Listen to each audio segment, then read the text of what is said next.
G'day, this is just another test of a variable frequency oscillator or an FM modulator. This is it here, built onto a PCB. These are all through-hole components that I've just soldered onto the top of this milled out board here. But we've got audio coming in at this point here. This big diode here, I think that's a 2N5484. I've got one here we can just look at. 2N5408 is what it is, just a standard silicon rectifier diode. That's what I'm using as the variable reactance element in this circuit. Then there's just a Hartley oscillator based around a JFET there.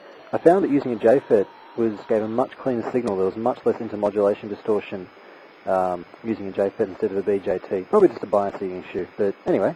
Then just a BJT common collector amplifier as a buffer.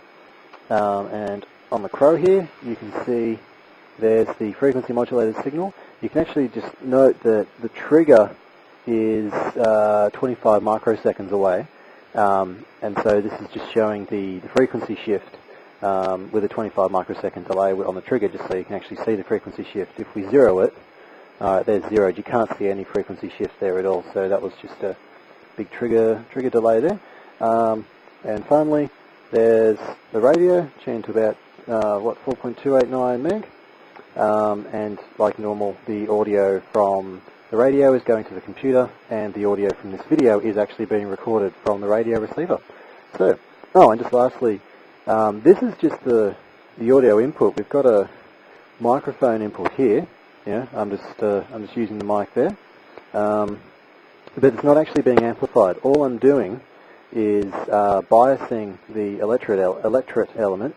And then the voltage across the microphone is just going straight into the oscillator there. And that's partly why this sounds so linear. Like, there's very little distortion. There's a fair bit of noise in the background, but there's not much distortion because the voltage input we're putting here is very, very small. So the varactor diode is quite linear in that there's only a very small capacitance region over which it's operating.